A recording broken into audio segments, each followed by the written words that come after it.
Next POV. Gabi na pero nakaupo pa rin ako dito sa labas ng unit niya. Uuwi na sana ako pero dumating na ito at may dala siyang maleta niya. Sinalubong ko siya pero hindi niya ako pinansin. Iyayakapin ko sana siya pero pinigilan niya ako. Langga, what's wrong? Tanong ko sa kanya. Hindi ito sumagot at dumiretso lang siya sa pagbukas ng pintuan niya.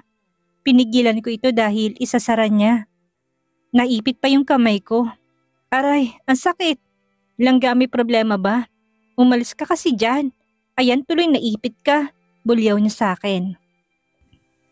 Papasukin mo kasi ako, Langga. Saad ko naman sa kanya. Hindi ba obvious na ayaw kitang kausap? May ginawa ba akong mali, Langga? Nagtatakan tanong ko sa kanya. Nakakainis ka. Doon ka sa Trisha mo. Buwisit ka. Sabay hampas sa akin. Ayoko doon. Sa'yo ko gusto. Sagot ko naman sa kanya. Ayaw mo doon pero jowa mo yon. Jowa? Si Trisha? Natatawang tanong ko sa kanya. Pero sinamaan pa niya ako ng tingin. Oo, sinabi niya sa akin kaya lumayas ka sa buhay ko. Nakakainis ka. Pagkatapos mo sa akin doon ka naman. Sana hindi mo na ako niligawan kung may jowa ka na dahil magpapaligaw ako sa iba. Don't you dare, Langga. Malalaman mo kung paano ako magalit. Saad ko sa kanya dahil naiinis ako bigla sa sinabi niya. Wala akong pake. Sagot naman niya sa akin. Bakit ka ba galit na galit, Langga? Hindi ko naman girlfriend si Trisha. Siya mismo nagsabing boyfriend ka daw niya. Tapos ngayon todo deny ka. Naiinis na sabi niya sa akin. So, nagsasalos ka? Hindi. Mabilis at mataray na sagot niya sa akin. Tumawa ako dahil ang cute niya magselos. Hindi pala nagsaselos pero maglalayas. Nakakatakot ka naman magselos, Langga. Saad ko sa kanya. Ewan ko sa'yo. Umuwi ka na nga kung gusto mo na bati na tayo. Huwag ka na magpakita sa akin. Gusto ko matulog dito, Langga. Sabi ko sa kanya. Gusto mo palit na lang tayo. Ako doon sa unit mo. Ganun ba? Kaso ayoko. Baka ano pang ginawa niyo ng jowa mo doon? May pahis in the shower pa na sinasabi. Sagot niya sa akin sabay irap. Langga, pwede mo bang linawin yung sinasabi mo? Tanong ko sa kanya kasi hindi ko maunawaan ang huli niyang sinabi tungkol sa shower. Pumunta ako sa'yo kanina umaga para sana kamustahin ka. Pero si Trisha ang nagbukas ng pinto. Basa ang buhok niya at nasa shower ka pa daw. Sinabi ko na babalik na lang ako pero sabi niya, wag na daw kitang kausapin dahil boyfriend ka daw niya. So ano sa tingin mong gagawin ko? Mas maiging itigil na natin to dahil ayoko ng gulo. Litanya niya sa akin. Napaisip ako sa sinabi niya. Kaya pala siya nagkakaganito dahil kay Trisha. Dapat ko na talaga siyang kausapin dahil hindi na tama ang sinasabi at ginagawa niya. Langga, naniwala ka naman kagad sa sinabi niya nang hindi ako tinatanong. Tanong ko sa kanya. Oo, lumapit ako sa kanya at niyakap siya sabay halik ko sa labi niya. Ano ba, Hendrix? Tumigil ka nga.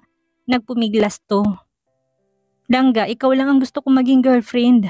Sagutin mo na kasi ako. Asa ka? Bulyaw niya sa akin. Mas gusto mo ba na lagyan natin ng laman ito, Langga, para diretso kasal na? Hinawakan kong tiyan niya. Ligawan mo muna ako. Dinadaan mo na lang ako lagi sa mga pahawak-hawak mo eh. Opo, Langga. Liligawan kita pero ngayon payagan mo naman ako matulog dito. Gusto kitang kayakap eh. Yakap lang ha. Lagot ka sa akin kapag may kalokohan kang ginawa. Pagbabanta niya sa akin. Promise, Langga, yakap lang talaga. 1 week ako dito natulog kasi namimiss kita. Ani ko rito. Kawawa naman ang kondo mo, wala natutulog. Nag-dinner ka na ba? Tanong niya sa akin. Hindi pa, Langga, hinihintay kasi kita dito eh. Malambing na sagot ko sa kanya. Ako din, hindi pa kumakain. Nakangusong sabi niya. Pwede ba kitang kainin, Langga? Tumigil ka nga, magluto ka na doon. Naiinis na sabi niya sa akin. Ang cute mo talaga, Langga. Nagbibiro lang ako. What do you want for dinner? Tanong ko sa kanya. Ikaw anong gusto mo? Alam mo naman ang gusto ko, Langga. Pagbibiro ko sa kanya. Fried rice na lang siguro? Sagot niya sa akin. Breakfast yun, Langga. Sagot ko sa kanya. Pero gusto ko yun. Lagyan mo ng shrimp. Saka dapat pa breakfast lang pwedeng kumain ng sinangag. Kahit anong oras naman pwede ah. Okay po langga, sagot ko sa kanya. Nagluto ako at kumain kami ng sabay. Masaya ako dahil maayos na kamit napansin ko na ang lakas niyang kumain, nakatatlong mangkok lang naman siya. Langga, hindi ka ba kumain kanina? Tanong ko sa kanya. Kumain, sagot niya sa akin habang patuloy sa pagkain. Okay, napansin ko kasi ang lakas mong kumain. Puna ako sa kanya. Sinamaan niya ako ng tingin at tinigil ang pagsubo. So may problema ka ba sa dami ng kinakain ko? Wala po langga, mas gusto ko nga na madami ang kainin mo para more energy. Pagbibiro ko sa kanya, namulang pisngi niya tinapos na nitong pagkain niya. Nakaupo ako ngayon habang pinagmamasdan ko siya, naghuhugas ng plato sa lababo. Hindi ko maiwasang maakit sa kanya kahit na ang haba ng bestidang suot niya. Nagsisimula na namang mabuhay ang nasa pagitan ng hita ko. At dahil nangako ako sa kanya na hanggang yakap lang kami ngayon ay nagpaalam ako sa kanya na uuwi muna ako ng kondo at babalik na lang ako mamaya. Alam ko na rin ulit ang passcode niya kaya walang problema. Pagkapasok ko sa unit ko ay diretso kaagad ako sa banyo para mag-shower at maibsan ang init na nararamdaman ko. Hindi ako sigurado kung nakakaya ko matulog ngayon, nayakap lang ang gagawin namin. Nang maging okay ako ay bumalik ako sa kondo niya at kalalabas lang nito sa banyo. Basa pa ang buhok niya at nakaharap ito ngayon sa salamin para tuyuin ang buhok niya. Lumapit ako sa kanya at kinuha ko sa kamay niya ang hair blower. Tinulungan ko siya, nakatingin lang ito ngayon sa akin, nginitian ko naman siya. Chef, 1 week pala na Manila to Iloilo flight ko, saad niya sa akin. Really? That's good langga, mabibisita mo si inay, masayang sabi ko. Oo, namimiss ko na nga si inay sagot niya sa akin. Langga, if you don't mind, can I ask you a question? Ano yun? Where is your father? Tanong ko sa kanya. Sa totoo lang, hindi ko pa siya nakilala pero alam ko na sa ibang bansa ito, sabi ni inay. Dating nagtatrabaho si inay sa kanila pero nang malaman nila ang relasyon ni inay at itay, pinalayas nila si inay. Sagot niya sa akin. Sorry langga kung natanong ko pa. Okay lang, sanay na ako. Tara matulog na tayo dahil maaga pa ako bukas. Niyaya na niya ako. Tumayo na ito't pumunta sa kama, sumunod naman ako sa kanya. Nakaunan ito sa braso ko habang nakaharap sa akin. Niyakap niya ako at ganun din ako sa kanya. Hinalikan ko siya sa noo at tinitigan ko mga mata niya. Napakaganda niya, halatang may lahi siya dahil sa kulay ng mata niya. Bumaba ang halik ko sa labi niya. Hinalikan ko siya ng banayad hanggang sa naging mapusok na ang halikan namin pero kahit na gustong-gusto kong pigilan ang sarili ko dahil nangako ako sa kanya na hanggang yakap lang ako ngayon. Kakabati lang namin at ayaw ko mag-away ulit kami. Bukas sisimulan ko ng formal kong panliligaw sa kanya. Sa ngayon, makukontento muna ako sa yakap. Langga, I think we need to stop. Baka hindi ako makontrol ang sarili ko at umabot na naman tayo sa madaling araw. Pabulong ko sabi sa kanya. Good night, chef. Niya sa akin. Good night, langga. I love you. Sabi ko naman sa kanya. May Ann's POV. Gabi na nang magpasya akong bumalik sa unit ko. Nadatnan ko siya sa may pintuan ng unit ko habang nakayuko.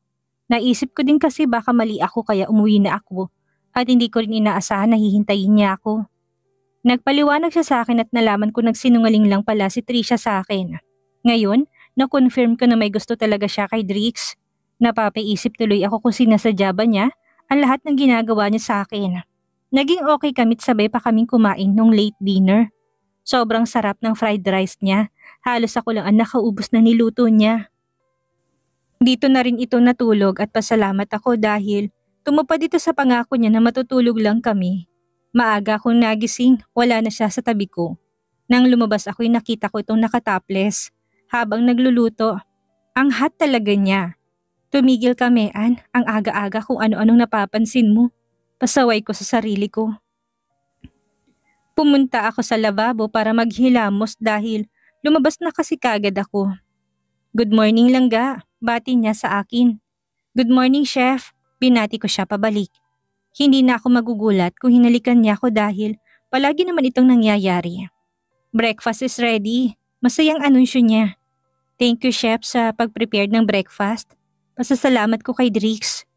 Kumain kami nang matapos na kami ay naligo na't nag-ayos ng sarili ko. Nagsabi rin ito sa akin na hindi niya ako ihahatid dahil may lakad daw ito. Wala namang problema sa akin, ayoko ding abalahin pa siya. Sumabay ako kay Chelsea ngayon at magkasama kami sa flights kaya isasama ko siya sa bahay mamaya. Bibisitahin ko si inay bago ako bumalik sa Manila. Good morning friend, what's the latest chika? Nakangising tanong niya sa akin. Morning to Chelsea, so far wala naman. Sagot ko sa kanya. Kamustang gabi? Mainit ba o malamig? Makahulugang tanong niya sa akin. Maligamgam Chelsea, sarap kasi ng yakap lang. Sagot ko sa kanya habang may ngiti sa labi.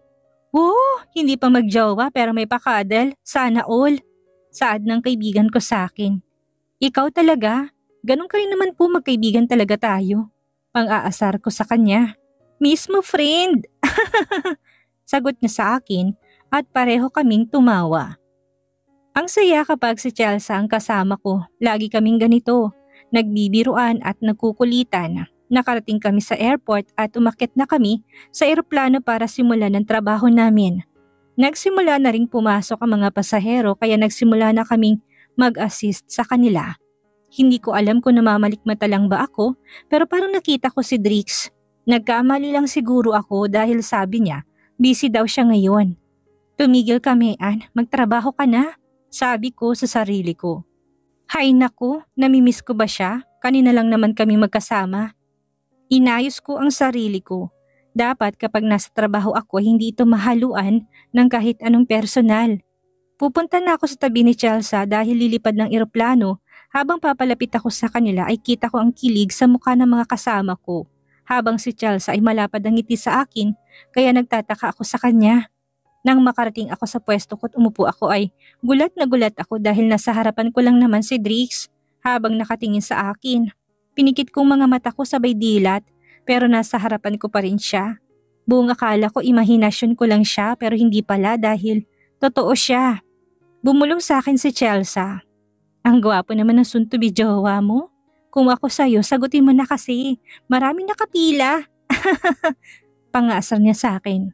Tumigil ka nga dyan. Baka may makarinig sa'yo. Saway ko sa kanya. Miss, can you help me with this? Rinig ko sabi ni Drix. Tatayo sanang isa kong kasamahan pero sa akin pala ito nakatingin. Tinawag niya ako para tulungan siya sa upuan niya. Nakakainis dahil alam ko namang alam niya ito. Pero tinawag pa ako.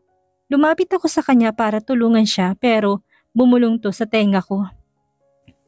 Ang ganda mo lang ga, I love you. Pinaliitan ko siya ng mata dahil baka may makarinig sa kanya, nakakahiya. Buong biyahe ay hindi ako mapakali dahil lantaran niya akong tinititigan. Halos lumabas na ang mata ng mga kasama ko sa kakairap sa akin habang si Chelsea ngiti ng ngiti sabay siko sa akin. Lagot ka talaga sa akin mamaya, sabi ko sa isipan ko. Hindi ako komportable sa ginagawa niyang pasulyap-sulyap sa akin. Nakarating na kami sa Iloilo at kasama namin ngayon ni Chelsea ang mga katrabaho ko. Alam niyo, ang gwapo ni Chef no? Pero mukhang type niya yata si Mean. Rinig kong sabi ng isa kong katrabaho. Mean, balato mo na sa amin si Chef. Meron ka ng Captain Zack eh. Huwag mo namang kunin lahat. Tumatawa ito habang nagsasalita. Anong sinasabi niyo? Tanong ko sa kanila. Hindi mo alam? Laganap kaya dito tungkol sa inyo ni Captain. May nakapagsabi pa na nagsasama na daw kayo. Hoy kayo ha, kung hindi niyo alam ang kwento manahimik kayo, saka inggit lang kayo kasi maganda si Mean. Sabi sa kanila ni Chelsea. Tara na Chelsea, hayaan mo na sila. Hinila ko na si Chelsea. Pareho kasi kayo, kaya bagay kayo maging friends. May pang-uuyam na sabi ni Jan. Anong sabi mo? Naiinis na tanong ni Chelsea at handa na siyang makipag-away. Tara na Chelsea, huwag mo na silang patulan. Inawat ko si Chelsea dahil ayoko ng gulo. Paglabas namin ay nakaabang na kaagad si Drix pero hindi ko to pinansin. Hinabol niya ako dahil diretso lang ang lakad ko at hindi ko siya nilingon. Langga, sabay ka na sa akin. Malambing na sabi niya. Huwag na. Are you mad at me? Tanong niya sa akin. Hindi. Naiinis na sagot ko kay Drix. Bakit ayaw mo sumabay sa akin? Tanong niya kaya tumingin ako sa kanya. Naku, Fafa Drix. Ayaw niya kasi pinag-uusapan siya ng mga kasama namin. Litanya ni Chelsea. Ano bang sinasabi nila? Tanong ito kay Chelsea.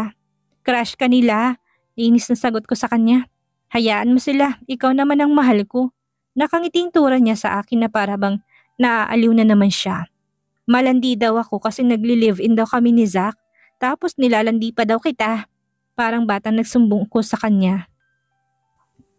Bigla namang nagbagong ekspresyon ng mukha niya. Shit, that ulupong, kaya ayokong sumasabay ka sa kanya eh. Gigil na bulalas nito. Teka nga, bakit ka nga pala nandito? Akala ko ba may lakad ka? Biglang naitanong ko sa kanya dahil nagtataka ako. May lakad nga ako dahil gusto kong umuwi dito. Sakto dahil kasabay kita. Sagot naman niya sa akin habang nakangiti. Ganon. Tara na nga, nagugutom na ako. Ihatid mo kami sa bahay. Doon muna kami ni Chelsea. Yes, ma'am. Pabirong sagot niya sa akin. Sumakay na ako sa kotse dahil ang bruha kong kaibigan na una nang sumakay. Nakarating kami sa bahay. Masaya si inay dahil nakauwi ako. Si Drix ang nagluto ng tanghalian kahit na pinipigilan ito ni inay ay mapilit ito. Kaya hinayaan na lang namin. Masasabi ko na nasasanay na ako sa mga luto niya. Hindi ko talaga mapigilang maparami ang kain ko. Anak, ang lakas mo nang kumain ngayon. Huwag kang nagpapagutom baka magkasakit ka. Namiss ko kasi yung mga tanim nating pechay kaya naparaming kain ko. Sagot ko kay inay. Masarap din kasi magluto itong si Drix kahit na gulay masarap. Diba chef? Pabirong sabi ni inay kay Drix. Salamat po inay. Sa katunayan po malakas talaga silanggang kumain. Ilang mangkuk ang nauubos niya kanina. Nakangiting sabi ni Drix kay inay.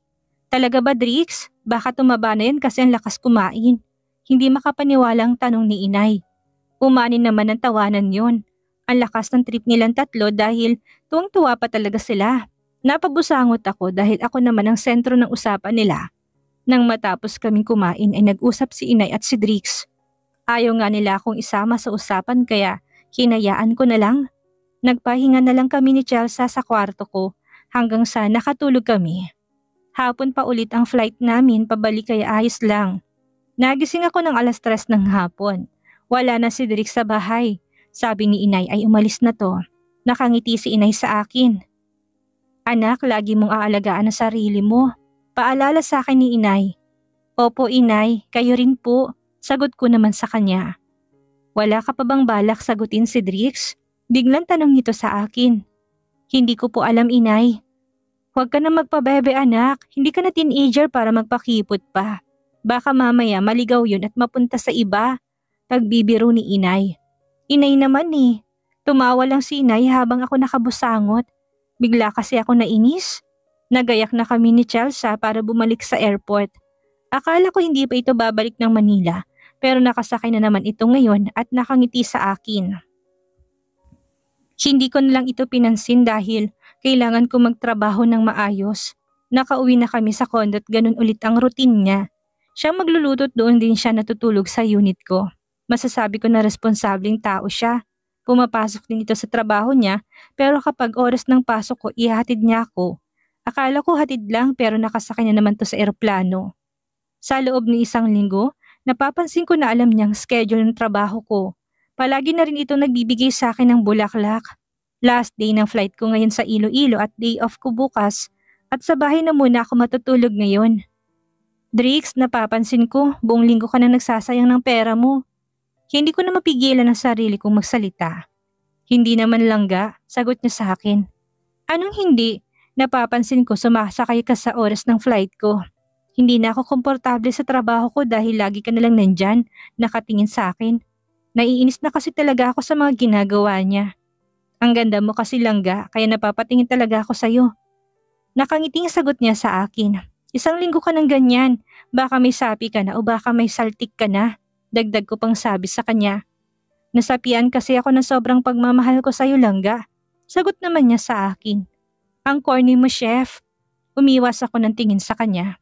Naninigurado lang ako langga. Lalo na yung ulupong palang kasama mo sa flight. Napatiimbagang na naman ito. So yun palang dahilan kaya ka gumastos ng pamasahe papunta at pauwi sa loob ng 1 linggo? Tanong ko sa kanya. Akala ko pa naman dahil sa gusto niya pero iba pala ang dahilan niya. Oo langga, kibit balikat na sagot niya sa akin. Ewan ko sa'yo Drix, nagugutom na ako. Matagal pa ba yan? Malapit na langga, sagot niya sa akin. Nandito kami ngayon sa bahay sa Iloilo. Nang matapos siyang magluto ay kumain na kami nila inay. Inay, okay lang po ba kung dito ako matutulog ngayong gabi? Tanong ni Drix kay inay. Okay lang anak, sa tingin ko din sanay na kayo magkatabing matulog. Natutuwang sagot ni inay. Inay naman, yan lang naman ang panay punta sa unit ko. Kunwaring naiinis na bulalas ko. Kita mo, nagsasama na pala kayo, hindi mo malang sinasabi sa akin. Ayoko namang kasama yan inay, nakangusong sabi ko kay inay. Ewan ko sa yung bata ka.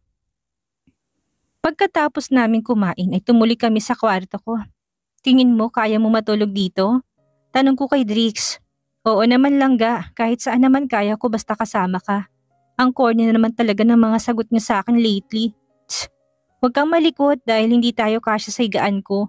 Ang tangkad mo't lalagpas yung paa mo. May paraan naman dyan langga, pabulong na sabi niya sa tenga ko. Anong paraan? Nagtatakan tanong ko pero nagulat ako nang bigla niya akong buhatin. Nakahiga na ako ngayon sa itaas niya. Langga, baka pwede nating binyagan ng higaan mo. Bulong niya sa akin. Pwede naman siguro chef, mapang-akit kong sagot sa kanya. Dahil ito na naman ang kalandian ko, lumalabas na naman. Wala na siyang sinayang na oras dahil siniil na niya ako ng halik. Tinugon ko naman ito. Ang tamis ng bawat halik na binibigay niya sa akin. Ramdam kong pagmamahal niya. Matapos namin sa unang round, ay nasundan pa ito ng 2 pang rounds. May nakatayo't may nakaupo kami. Iba't ibang posisyon ang ginawa namin. Hindi kami nagstay sa higaan ko dahil delikado, baka masira sa lakas niyang bumayo sa akin. Hindi malabong bumigay na lang ito bigla. Natulog kami ng may ngiti sa labi. Bukas ay pupunta kami sa bahay nila dahil pinapapunta ko ng mommy niya. Ang kalandian naming 2 at walang pinipiling lugar. Pasalamat ako't napigilan namin ang mga ungol namin. Kung nagkataon ay mahihiya ako kay inay. Drix POV. Simula nang maging okay kami ay hindi ko na rin nakita si Trisha. Nagpaalam ito na may pupuntahan kaya pinayagan ko. Hindi ko pa siya nakakausap tungkol sa nangyari. Ayoko kasi mag-isip pa ulit si Mean nang hindi maganda patungkol sa akin. Natatakot ako sa mga iisipin sa akin ni Mean. Nais ko makuha ang buong tiwala niya. Masaya ako nang sinabi niya na sa Iloilo ang flight niya. Kaya gusto kong sumabay sa kanya noong una, bala ko lang talagang umuwi din para dalawin si mommy pero nang marinig ko ang sinabi niya na pinag-uusapan sila ng ulupong na yon ay nagbagong isip ko. Hindi ako papayag na ang ulupong na yon ang maging sentro ng usapan ng mga katrabaho niya. Kinausap ko si Chelsea at inalam kong schedule niya. Hello Chelsea, kausap ko sa kabilang linya. Hello Fafa Drix, napatawag ka? Tanong nito sa akin. Pwede ba akong humingi ng pabor? Anong favor yan? Kumpara yan sa BFF ko kahit ano pa yan payag ako. Masayang sabi nito sa akin. Pwede ko bang malaman ng mga flight schedules niya? Tanong ko sa kanya. Sure, sagot niya at pinasa niya sa email ko details. Doon ko nalaman na buong linggo palang pilotong ulupong na yon. Nagsiselos ako kahit alam kong walang laban niya sa akin. Oo, dahil alam kong akin lang siya. Kinausap ko rin si inay. Inay, pwede ko po ba kayong makausap? Tanong ko sa kanya. Tungkol saan iho? Tungkol po sa amin ni Mean. Nais ko pong formal na humingi ng pahintulot sa inyo na makasama siya. Sa totoo po nililigawan ko siya pero hindi pa po niya ako sinasagot. Pero handa po ako maghintay kung kailan po siya handang maging official pong relasyon namin.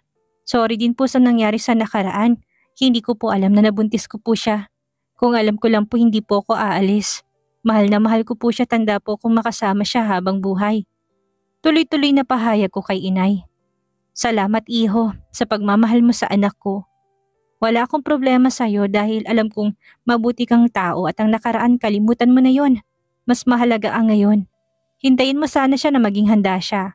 Malalim ang sugat na dala ng kahapon pero napapansin ko na masaya siya sa piling mo.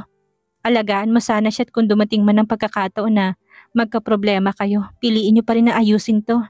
Sagot naman sa akin ni inay na may kasamang paalala. Opo inay, makakaasa po kayo. Pasensya na po inay pero madalas na po akong natutulog sa unit niya. Hindi ko na po ata kayang hindi siya kasama. Pagbibigay alam ko sa kanya. Loko kayong mga bata kayo, nagbabahay-bahayan na kagad kayo. Pero hindi naman kayo magkasintahan. Natatawang saad ni inay. Ang anak niyo po inay ayaw pa akong sagutin eh. Natatawang sabi ko. Ganyan talaga yan, hindi ka agad-agad umaamin sa tunay niyang nararamdaman. Natutuwang pahayag ni inay. Handa po ko maghintay inay. Seryosong pahayag ko ng damdamin kay inay. Pakialagaan siya anak para sa akin. Makakaasa po kayo inay. Assurance ko kay inay. Salamat Drix. Niyakap ko to at nagpasalamat ako dahil napakabutit napakamaunawain niyang ina kay Mean. Salamat din po. Pasasalamat ko sa kanya. Sa loob ng 1 linggo ay nakasunod lang ako kay Mean. Alam kong naiinis na ito sa akin pero gusto ko kasi siyang kasama. Alam ko na nagtataka na ito. Pero hinayaan ko lang siya. Huling flight niya ngayong gabi at sa bahay nila kami tumuloy. Nagpaalam din ako kay inay na dito ako matutulog dahil bukas dadalawin namin ang parents ko. Namimiss din kasi ito ni mommy. Pinagtatawanan na nga ako ni dad dahil mas matindi pa daw ako sa kanya dahil sa kakasunod ko kay Mean. Wala silang magagawa dahil pakaramdam ko ayoko nang mahiwalay kay Mean. Pumasok na kami sa kwarto niya. Katamtama lang ang laki nito, double size lang din ang higaan niya. Tinanong pa niya ako kung kaya ko bang matulog dito. Syempre, kayang-kaya ko basta kasama ko siya. Sa palagi naming magkatabing matulog ay hinahanap ng katawan kong init na nagmumula sa kanya. Sa loob ng 1 linggo ay wala kaming exercise. Lagi kasi itong tulog kaagad. Ayoko rin siyang gisingin dahil baka sa mukha niya nang pagod siya. Pero ngayong gising siya ay hindi ko na kaya pang pigilan ang sarili ko. 1 linggo ko nagpigil at inisang sakit ng puson ko. Nakakaakit siya sa suot niyang bestida na sa tingin ko nga kahit anong isuot niya, ay agad niyang binubuhay ang init sa loob ko. Sa ngayon hindi ako titigil hanggat walang nabubuo. Bala ko din na magplano ng date namin ngayong special date na hindi niya makakalimutan. Wala na akong sinayang na sandali. Hinalikan ko siya. Ang tamis ng labi niya. Lalo ko naginit dahil sinasabayan niya ang bawat hagod ng labi ko. Nadadarang na ako sa sensasyong nararamdaman ko ngayon. Iniiwasan din namin makalika ng anumang ingay dahil nasa katabing silid lang si inay. Maloko ako pero nahihiya pa rin ako dahil hindi ko naman ito bahay at higit sa lahat, hindi soundproof ang silid niya. Baka na-iskandalo pa namin ang mga kapitbahay nila. Pinagsaluhan namin ng isang mainit na gabi. Hindi ako nakontento sa isang round dahil umabot kami hanggang 3. Sulit na sulit ang 1 linggo kong pagtitiis. Maaga ako nagising para ipaghanda sila ng agahan. Gising na rin si inay paglabas ko sa silid. Pinigilan pa niya ako pero hindi ako pumayag. Nakasanayan ko na ako nagluluto ng pagkain namin. Bumalik ako sa silid para silipin si Mean pero tulog pa to hanggang ngayon. Lumapit ako tinalikan ko to sa labi niya. Langga, wake up. Breakfast is ready. Bulong ko sa tenga niya. Baby, naantok pa ako. 5 minutes please. Sagot niya sa akin. Langga, what did you say? Did you call me baby? Tanong ko sa kanya dahil narinig ko talaga na baby. Ang tinawag niya sa akin. Dinilat nitong mata niya sabay bangon. Ha? Anong sinasabi mo? Bakit naman kita tatawaging baby? Tanong niya sa akin. But I heard you Langga. Saad ko sa kanya kasi narinig ko naman talaga. Kumunot ang noo niya sa akin. Parang hindi pa ito naniniwala pero totoo namang narinig ko siya na tinawag akong baby. Kinikilig na nga ako eh. Tara na nga, kumain na tayo at baka gutom lang yan. Kaya kung ano-anong sinasabi mo, hinila na niya ako palabas sa kwarto niya. Pero narinig kita Langga, patuloy ko pa rin sabi. Lumingon ito sa akin at ang sama na tingin niya. Tinaas ko naman ang kamay ko, tanda na suko na ako. Naalala ko si Mean pala siya. Tama nga si inay dahil hindi ito mahilig umamin. Magana itong kumain, napapansin ko na malakas na talaga siyang kumain ngayon. Pero mas maganda yon dahil alam kong nasasarapan siya sa mga niluluto ko sa kanya. Drix, may gagawin ka ba ngayong umaga? Tanong niya sa akin. Wala naman Langga, bakit? Sagot ko sa kanya. Pwede mo ba akong samahang magsimba? Tanong niya sa akin. Of course Langga, kung gusto mo pakasal na tayo kagad eh. Pabirong sagot ko sa kanya. Sira, magsisimbalan tayo. Inirapan pa ako. Nagiging suplada na talaga ito sa akin. Okay Langga. Nakangiting sabi ko sa kanya. Matapos namin kumain ay pumunta na kami sa simbahan. Hawak kami at sa bandang likuran kami naupo. Tahimik lang si Mean at sa tabi ko'y ganon din ako. Nang dumako na sa peace be with you, ay hinalikan ko siya sa noo. Langga, peace be with you. Bulong na sabi ko sa kanya. Hinawakan itong kamiko't lumapit siya sa akin. Peace be with you, baby. I love you. Pabulong na sabi niya, gulat na gulat ako sa narinig ko. Hindi ako makapaniwala sa sinabi niya. Pakiramdam ko ay nabingi ako bigla. Totoo ba talagang sinabi niya yon? Langga, tawag ko sa kanya. Ngumiti ito sa akin ng ubod ng tamis. Sinasagot na kita, baby. Bulong niya ulit sa akin. For real, Langga? Tanong ko ulit sa kanya. Oo, paulit-ulit ako nagtatanong sa kanya kasi para makasigurado ako na tamang narinig ko. Tumango ito habang nakangiti sa akin. Yes, I love you, Langga. Hindi ko mapigil ang sigaw. Shh! Sabi sa akin ng mga katabi namin. Sorry po, hingi kong paumanhin sa kanila dahil napalakas pala ang sigaw ko. Habang si Mean nakatakip ng muka, bumulong ako sa kanya. I'm so happy, Langga. Thank you. I love you so much. Sabi ko sa kanya. Pinisil ko ang palad niya. Ako rin po, baby, kaya behave ka na muna, baby. Nasa simbahan tayo. Sabi niya sa akin. Yes, Langga. Sorry, sobrang saya ko lang talaga. Saad ko sa kanya. Ngumiti lang ito sa akin at tinuon namin ulit ang atensyon namin sa mesa. Isa sa pinakamasayang araw ko dahil sa wakas, sinagot na niya ako. Thank you, Lord. She's officially mine.